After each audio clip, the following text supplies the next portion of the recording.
Thank you for joining us this afternoon, and a special thanks to Congressman Loebsack for sponsoring today's briefing. My name is Gail Jarvik. I'm a board-certified medical geneticist and researcher. I'm the head of the Medical Genetics Division at the University of Washington in Seattle, and I am a co-principal investigator on an Undiagnosed Disease Network grant, and we're going to be talking about the UDN today. Today's briefing is called the Undiagnosed Diseases Network. Again, UDN is the acronym we'll be using. The interface of research and clinical care to solve medical mysteries. And it was organized by the American College of Medical Genetics and Genomics, the ACMG, and the American Society of Human Genetics, the ASHG. The ACMG is the only nationally recognized interdisciplinary professional membership organization that represents the interests of the entire medical genetics team, from clinical geneticists such as myself to laboratory geneticists and genetic counselors. The American Society of Human Genetics, where I serve as secretary on the board of directors, is the primary professional membership organization for human genetics specialists worldwide, including researchers, academicians, clinicians, laboratory practice professionals, genetic counselors, nurses, and others who have a special interest in the field of human genetics. The expertise of these two organizations spans the facets of genetics, from basic research to clinical practice.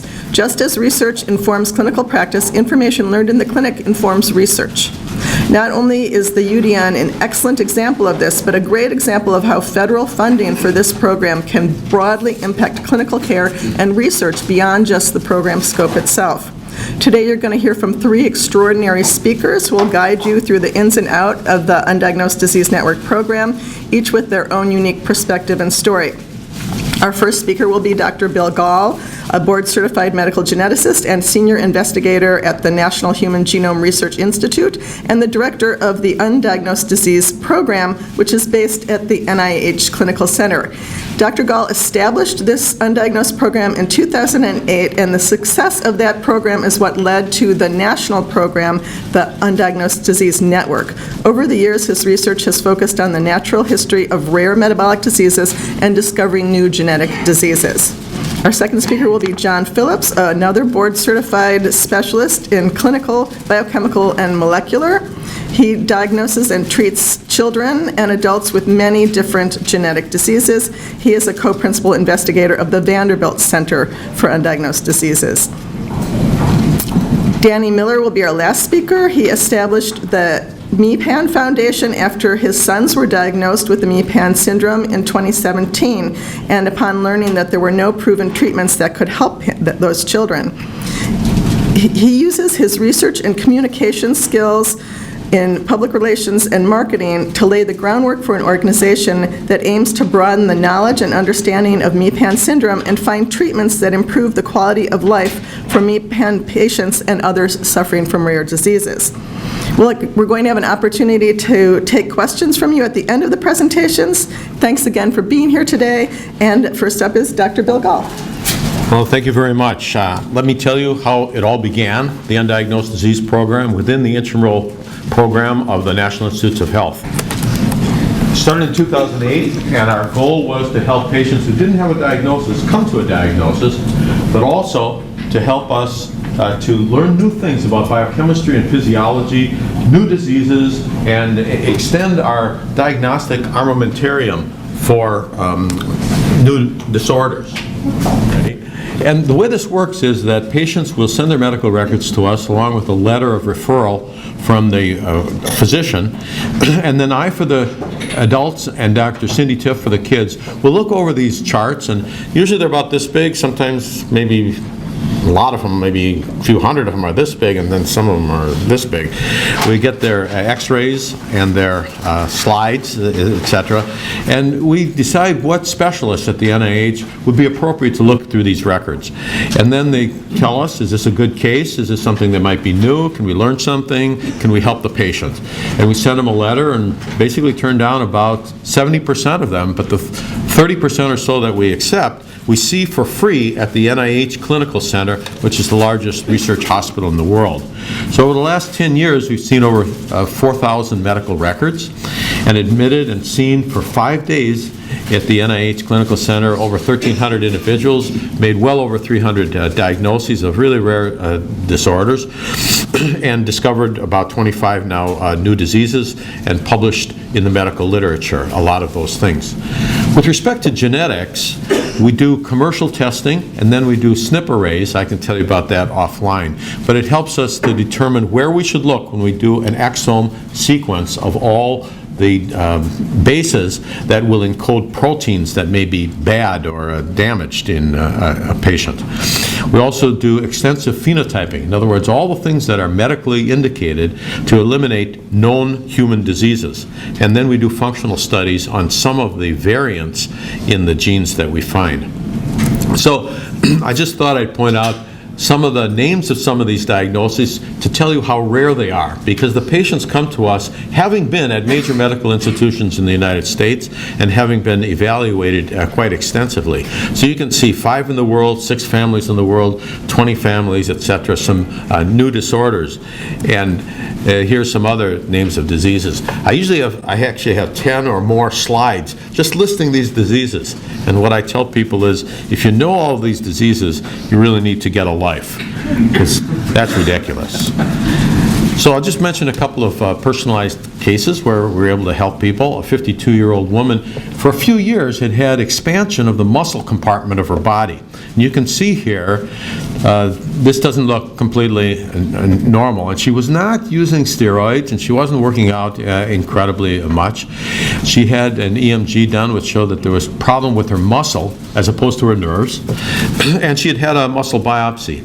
But being aggressive, we did another muscle biopsy, and we found that the vessels in her muscle had accumulated some material within there, and that it was Congo red positive.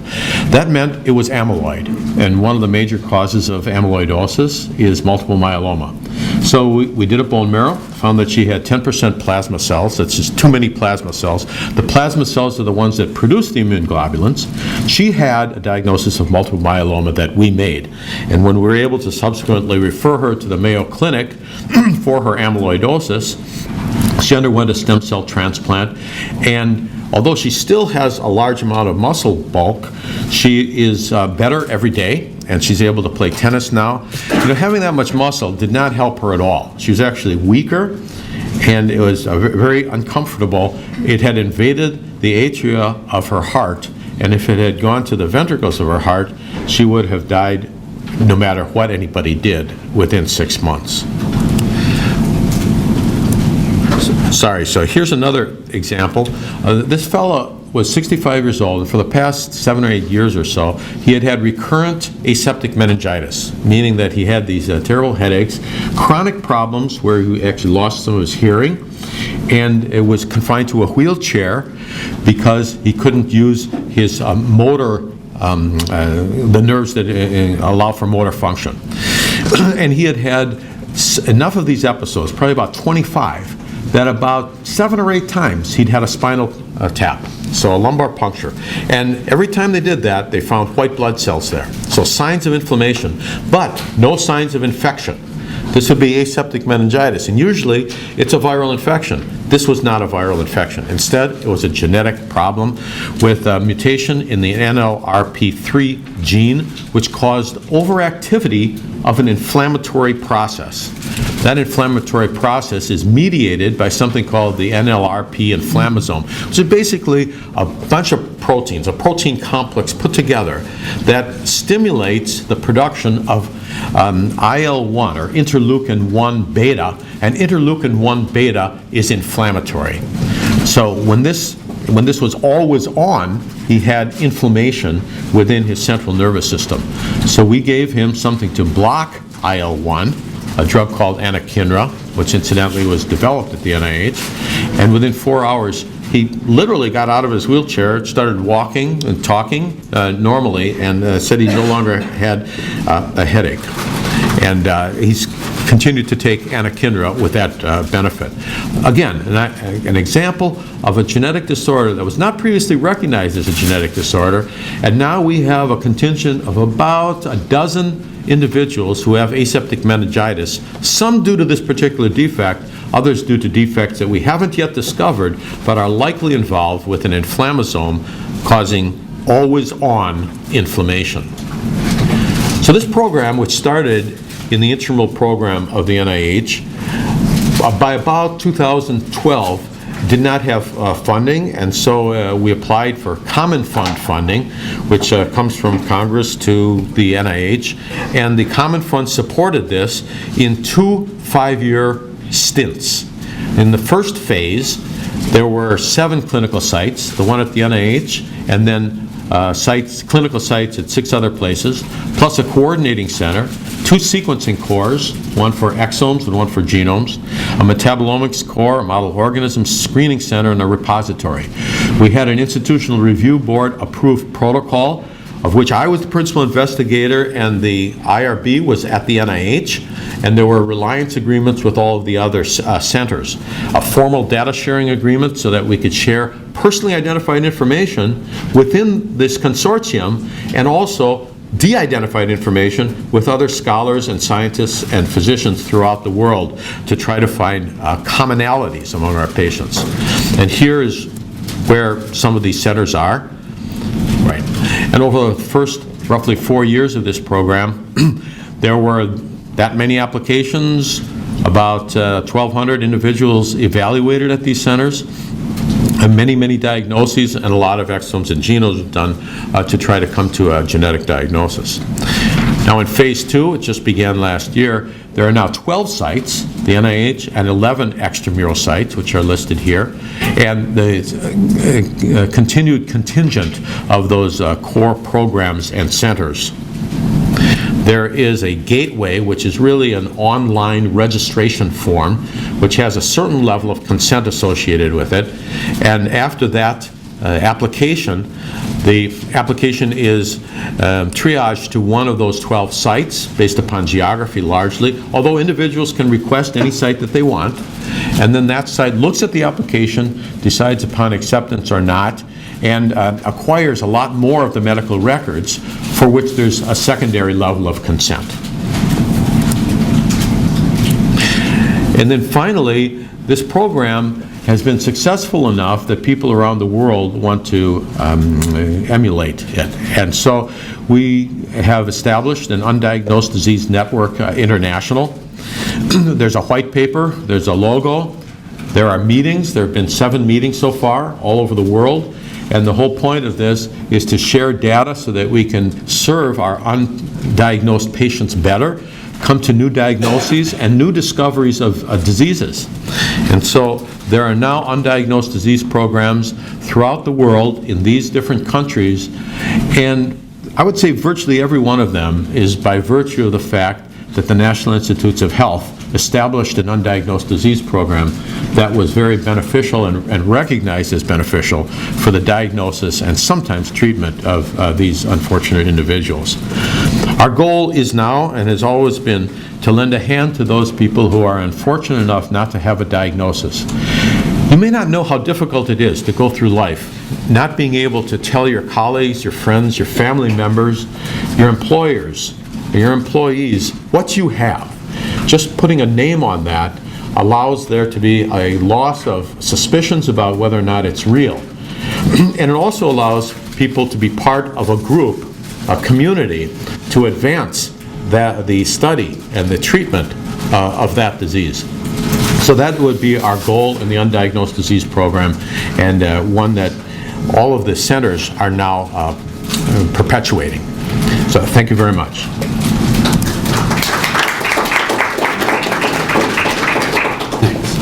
Thanks very much for the invitation to speak, and thank you for your interest.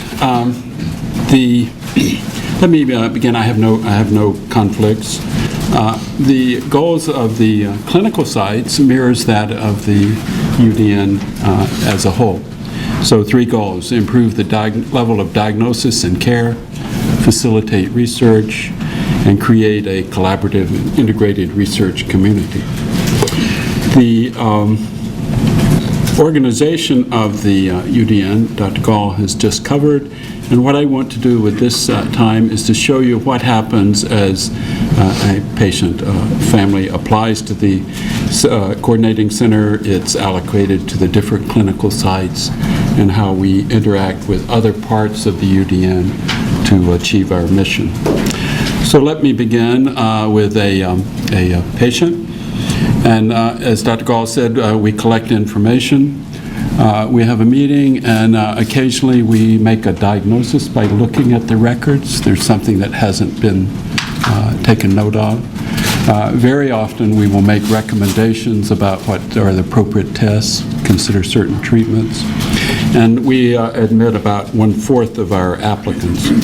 So this first patient is a 4-year-old girl with short stature, thin translucent skin at birth, a large head, macrocephaly, and then she was diagnosed tentatively in infancy as possibly having this syndrome, but it didn't really fit well, and there wasn't a gene known to cause it. She then had recently some problems in trivial falls and having fractures, which seemed to be concerning. So here's her course. Thin, translucent skin at birth. Something was wrong right away. No one knew what it was. 6 months of age, short stature, her large head, you can see. You can see the skin that was breaking down just from the contact with the diapers. It was that fragile. She had testing to see if she might have a severe form of progeria. Can you hear me in the back okay? Okay. Severe form of progeria, but that testing was negative. And then she was admitted to our site at 4 years of age. So the sequencing immediately showed us two unusual things. The first thing is that she had a mutation, a change in the ZMP STE24 gene. And if you bear with me, right here you can see this is the normal sequence. There's a TTA. And here you can see on this way to confirm it, a TT, and there's an A. That's just as it should be, but you also see that there's another T in the same position as the A, and that's a new base that was added. It makes it read out of frame. It makes it not work anymore as a gene. The other thing you'll notice, if you look closely, is that there appear to be more T's than A's, and when we looked at her white blood cells, 2/3 of her white blood cells had 2 copies of the mutated gene, and 1/3 of the cells had a normal and a mutated gene. Very unusual situation. And let me just add in passing, had she had 2 copies of the mutation in all her cells, she would have died in infancy. Okay. It's a lethal disorder. So that's the first question. What happened? Why did it happen? If you look here, you can see that both copies of her chromosome 1, which is shown in yellow, came from one parent, and it's the identical chromosome from the parent. 2 copies of the identical one, called isodisomy. And if the chromosomes are very similar, they color yellow with this assay, and all the others are blue, meaning the maternal-paternal chromosomes are different. So what does this mean? Well, the enzyme cuts the end of an amino acid of a protein off, and it converts pre-lamin A to lamin A, and that's a building block for the nuclear membrane. If you have a deficiency and it is not able to convert pre-lamin A to lamin A, the pre-lamin A damages the membrane, causes early cell death, and causes senescence and early death in the patients. Okay. So we thought about this and thought, the third question parents often ask is, what happened? Why did it happen? We've covered those two. What can we do about it? So in this case, we thought, let's see if there's a clinical trial. There was not one that was active that we could find. We, though, did some literature search and found that there was a experiment that showed that statins and bisphosphonates, 2 FDA-approved drugs, were effective in treating mice that had mutations in this gene. And here is the normal mouse. Here's the one that has the mutations untreated. Here's the littermate treated. You can see there's some increase in growth. You can see here that there was very much improvement in the calcium in the bones. The fractures stopped. And most importantly, here is the survival time of the untreated mice and the treated mice. So this, we then did what is called a N of 1 clinical trial. And these are FDA-approved drugs. And I can say the patient's responding pretty well to these. She has gained a considerable amount of weight, some height. Her fractures have stopped, and she's doing relatively well. And this is an example, I think, of precision medicine. Okay, the second case, a 15-year-old girl with optic atrophy, nystagmus, episodic weakness, intermittent levels of muscle and liver enzymes and weakness. So walking through at 8 years of age, she began to lose her vision for no known reason, had weakness with elevated muscle enzymes. 13 years, severe weakness. Nystagmus is where the eyes are wandering because they're blind and they're trying to see. And she had poor deep tendon reflexes and elevations in a couple of amino acids, which was very unusual. She had been treated with some mitochondrial medications because her physicians thought maybe this was a mitochondrial disorder, but the test didn't substantiate that, and she did not respond to those. This is her family history, normal parents and SIB. So in this case, the UDN sequencing showed another surprise. This is in the NAD2 kinase gene. Normally, the first amino acid encoded by that gene is ATG, which is start and is a methionine.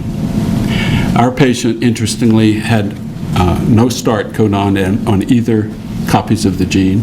Both read GTG, which is valine. There are only maybe 30 such start loss mutations, and of the 30, perhaps only 10 had some activity left. And those are usually where the cell looks down into the reading frame and it finds the next methionine.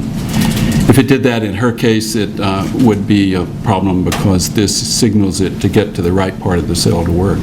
So anyway, we had a case then who had very unusual mutations. There were 3 previous cases. 2 had died in infancy before a couple of years of age. The third was very delayed and had issues moving about. And we reasoned that our patient must be making some of this protein because she's still living. But was it, how much was it, and was it smaller? So we reached out across the ocean and to the investigators who had discovered this years ago in the Netherlands. And we asked them to look at the protein made by cells from our patient compared to what they had found when they discovered the disease years ago.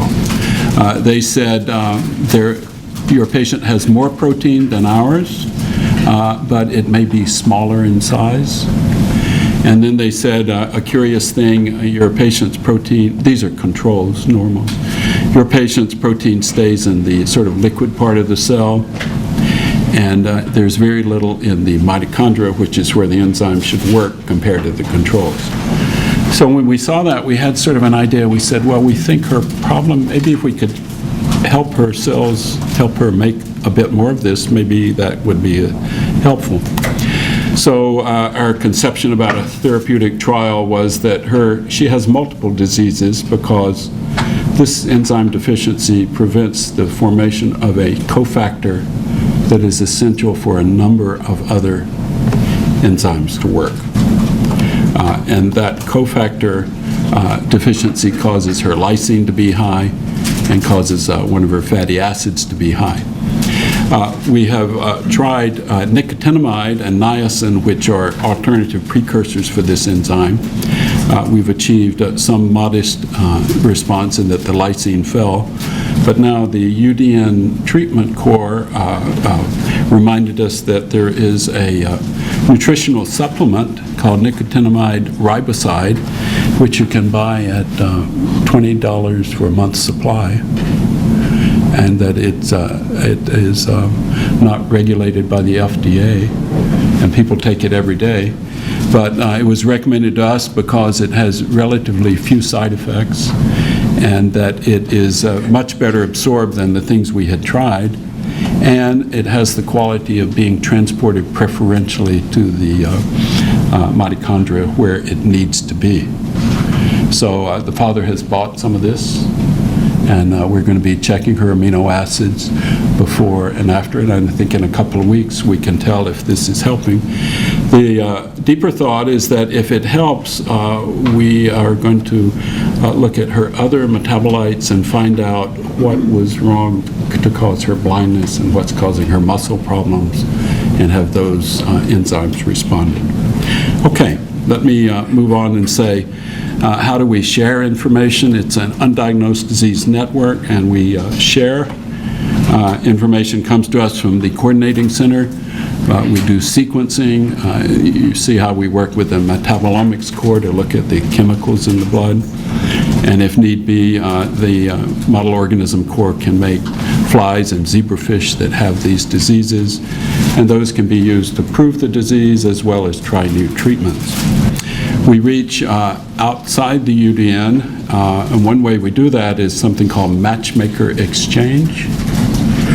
It's an anonymous consortium of entities within the U.S. and international. We submit routinely the findings of our patient, their physical findings, their DNA findings, and we're basically asking everyone in the world, have you seen a patient like this? And if they have, then they can contact us. We anonymously review this, and then we put the cases together. And we have used this to discover some diseases because we had one patient and someone had another patient somewhere else, and those were the first two. Okay. We've also reached out beyond the UDN in scientific publications. Here's one about the little girl who's on the statin and the bisphosphonate. This is in a scientific medical journal. Here's a paper on the little girl with the NADK2 deficiency that we're trying nicotinamide riboside on, again in the scientific literature, because these were such rare cases. So let me close then with conclusions. So how are we doing as far as fulfilling the goals of the UDN? How do we as a clinical site stack up with that? So I say that we're diagnosing undiagnosed diseases, and we're facilitating research, both within the UDN and internationally. We're combining expert consultations to give diagnoses. We're providing, in some cases, individualized treatments and information within and outside the UDN, and that these represent opportunities to apply precision medicine. Okay.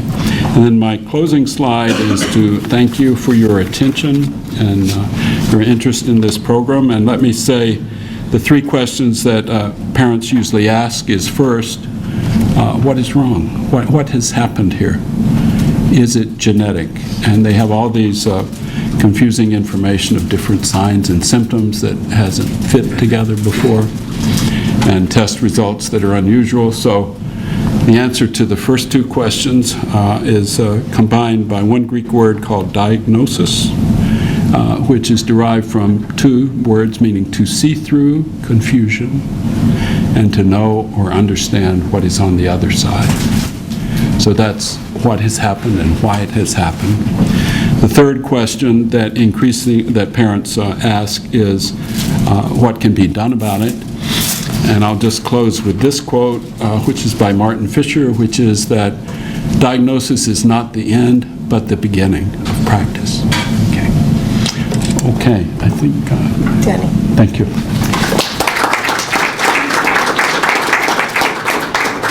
Good afternoon. I want to thank you all for being here, and I want to thank ACMG and ASHG for inviting me to share my experience. I'm listed here as the CEO of the MEPAN Foundation, so I'm a rare disease advocate.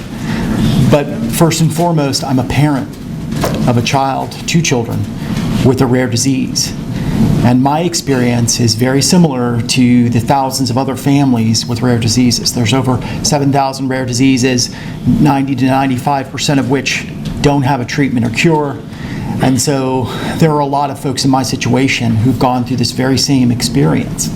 And I'm here to just tell you a little bit about ours, and also talk about getting a diagnosis through the UDN. It's through that program that we were able to get our answer. And I'm very grateful that we were able to apply and get accepted to that program. I'm grateful for the funding that they have.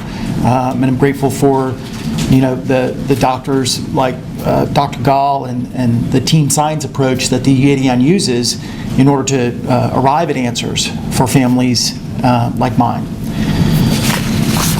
So, where did it all start? This is really what happened. As a parent, raising a child in any circumstance is no small endeavor.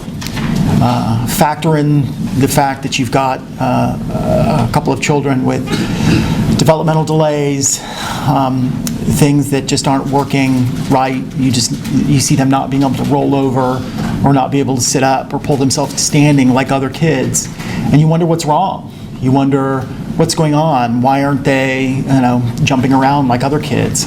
Why do they seem to prefer to just lay on the floor? Why are they losing skills? And as a parent, you go through that, and it's upsetting, it's frustrating. There's a lot of emotional pain, and our experience was, basically a 5 to 6 year journey of trying to find answers, and getting a diagnosis. And so that diagram on the right is kind of representative of our circuitous journey. The highs and the lows and the ups and the downs. You have to take solace and appreciate the smaller things. So my sons may not be able to walk or talk on their own, but they can still come into a room and light up that room with their smiles. They're still children who have things that they want to do and things that they like to do, just like any other kid. My older son Carson, who's 7, loves to watch YouTube videos about gaming, and he loves Harry Potter. And my younger son Chase, his favorite thing is to point outside, because he loves to be outside. He loves to go on walks. He loves to be in nature. And I want to do everything that I can to improve their quality of life. And I wouldn't have been able to do that without that diagnosis. It allows us to sort of turn the page and move on. And that's why I've formed the MEPAN Foundation and became a rare disease advocate, because there are so many other families just like me. So my sons have a condition called MEPAN syndrome. As you can see, it's ultra rare. One of only 14 patients in the world. Mitochondrial enoyl-CoA reductase protein-associated neurodegeneration. And when you sort of dive into the research and want to learn more about what might be impacting your child, you learn terms like that, and you become a slave to the science and the research papers. And I spent many sleepless nights up trying to learn more about these rare genetic conditions and what might be causing their symptoms, because Carson, and you'll see on the next slide, this sort of our odyssey. We began to suspect very early on that something was amiss. When he's 5 or 6 months old and he's not sort of sitting up, or his movements seem stiff and there's some fisting, you look at those things and you do, all your online research, and you learn about cerebral palsy and fisting and developmental delays. And when you go to the pediatrician, they say, well, everyone develops differently. It's probably nothing, but yet you're not reaching milestones. It becomes very alarming. And my wife and I began, you question yourself, what did we do wrong? My wife had 2 uneventful pregnancies, nothing that would indicate that anything would be amiss. But yet, she found herself questioning, what did I do wrong? Did I not take enough vitamins? Did I not get enough rest? Was I too active? Did I walk too much? Did I go to the gym too much? And I questioned myself, did I take care of my body when I was a young man? Why, how did I contribute to what's going on? And there's a lot of blame. And this blame and this introspection and this sort of really self-flagellation is something that so many other parents go through. I mean, it's part of that rare disease process. It's the experience that everyone has. And you have to move past it. And we were very determined that we would do that. And so MEPAN wasn't even discovered in the literature until 2016. There was only one paper that was published on it. We didn't know about it. And we've come to find that it's ultra rare, and we think that there are many more patients out there, and I'm hopefully going to share a little bit more about that. But this next slide is sort of representative of our Diagnostic Odyssey. So began to suspect that something was very wrong early on, when Carson was 5 or 6 months old, and we had, karyotyping and gene panels and a whole slew of metabolic tests, 2 rounds of whole exome sequencing, which normally is pretty, can be pretty revealing for most diseases, I would say. But one of the mutations that my sons have that they got from me is actually on an intron, so a non-coding region of the genome, which wouldn't have been picked up in whole exome sequencing. So, having all of these tests and coming up empty, you can imagine it's frightening, scary, it's frustrating, and it made me, angry, wondering why can't we find answers? And so I learned about the Undiagnosed Disease Program through my research, and after about 3 or 4 years of all of these tests and coming up empty, I applied in 2016 and was admitted in December of 2016. We went through the UDN process at Stanford, went through another round of tests, more testing, and we eventually had our whole genome sequenced in 2017, and we came back with, 2016, came back with a diagnosis of MEPAN syndrome in February of 2017. So Carson was born 2011, 2017. You're looking at a long journey, a lot of ups and downs, a lot of sad experiences that, again, so many other parents in my situation, a lot of other parents out there. I was at a conference last week called Global Genes, where it's sort of a gathering of rare disease advocates, and the stories are so similar. I think that you find comfort, you find solace in knowing that there are others out there like you, and many others to be found. With the advances in genetic testing and the understanding of genomics, there is only going to be more rare diseases that are going to be discovered. So we need to do more and do everything that we can to support rare disease research, to support genetic testing, to support things like newborn screening. All of these things are going to allow an earlier diagnosis, allow families to avoid a 7-year, 5, 6, 7-year diagnostic odyssey, and get treatment and interventions and even support, therapies, OT, PT, speech, earlier. Earlier interventions help. And it's only through better understanding of genetics, more support for genetic research, genetic testing, newborn screening, that we're going to be able to accomplish these things. So just these are my sons. So Carson's on the top there. Chase is on the bottom. They're 7 and 6 years old. And this is sort of a visual representation of kind of their journey with,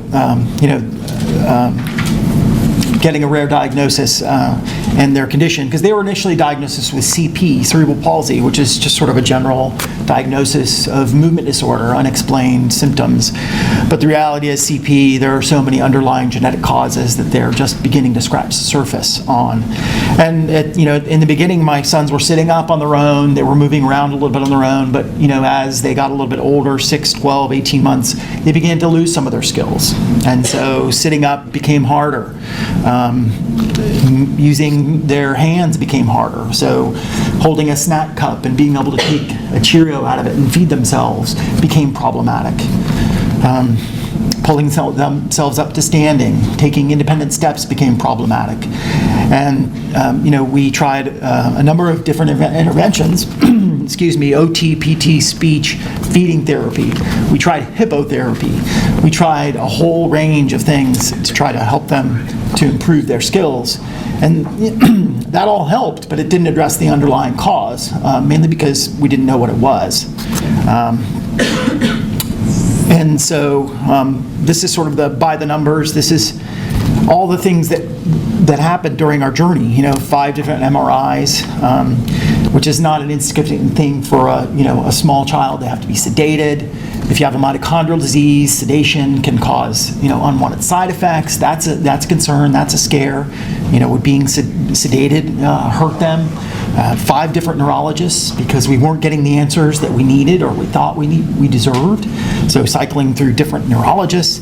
8 different types of genetic testing, including 2 rounds of whole exome sequencing, again, which is usually pretty explanatory, but in our case wasn't.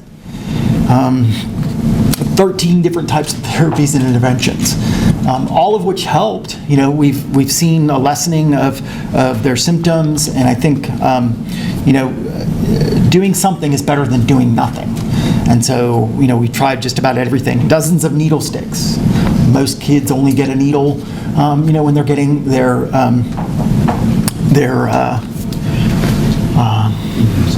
immunizations. Their immunizations. My kids, they would go and get it, their blood draws, 5, 6, 7 different vials of blood, many different times a year. And 6 years and many sleepless nights. I can't tell you how many nights I was up doing research on my own, scouring PubMed, scouring research institutions, scouring research papers, looking for answers for my son, because I wasn't able to get it through, the existing medical infrastructure that we had. And I'm grateful to say that we had insurance, so all of that was pretty much covered. But we still weren't getting answers, and that's why we applied to the UDN. And again, my experience is so typical of many other families. They want answers, and the UDN is certainly a place where they can get those.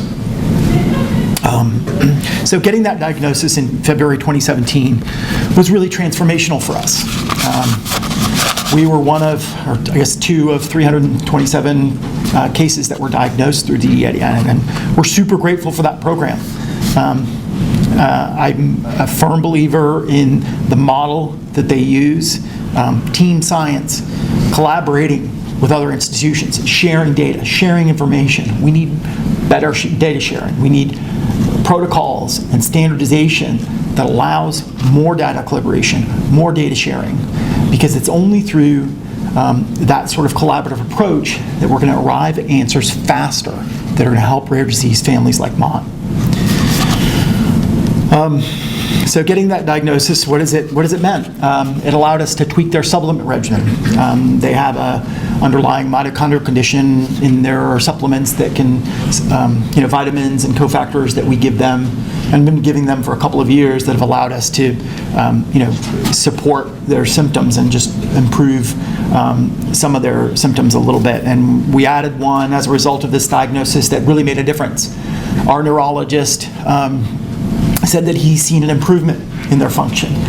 And that's a pretty amazing thing to hear, and very rewarding, and certainly a big victory for us when the previous 4 years had been marked by comments like, well, we're seeing a slight decline and we don't know why. So getting that diagnosis was huge. It allowed us to tweak their supplement regimen to get a supplement that is going to help them. It allowed us to connect with other MEPAN families. So at the time our boys were diagnosed in 2017, there were only 7 MEPAN patients. Since that time, there's been 7 more identified. That just tells me that there's many more out there that remain to be diagnosed. They're only going to get diagnosed through genetic testing. We need, again, more genetic testing, more research, more funding that supports anything that's going to advance genetic testing for newborns, for undiagnosed patients, for programs and institutions that are dedicated to, to genetics. So I formed the MEPAN Foundation because I wanted to make a difference. I wanted to connect with other families. I wanted to learn more about rare diseases. I want to find a cure for my kids. And so I've been doing that. So it's allowed me to connect with industry partners who are working on treatments. It's allowed me to connect with other MEPAN families. It's allowed to connect with other rare disease advocates who are in the same boat. We share ideas, we share experiences, we share resources, we share information. And I'm super grateful that I've been able to do this, and so grateful to the EDN for seeing our boys and giving us the answer that we were looking for. Again, more support for genetic testing, more support for research collaborations at the FDA, NIH, that are going to bring industry and incentivize industry to create treatments for rare diseases that are going to help families like mine. More funding for NIH and UDN specifically. It's a wonderful program. It's the model is, as Dr. Gall said, being emulated around the world. It is the model to follow. Team science, collaborative, data sharing, forward thinking. That's what we need. And I'm just so grateful to be here to share my experience. And I hope that I've been able to just open your eyes a little bit to what it's like for families like mine. So thank you.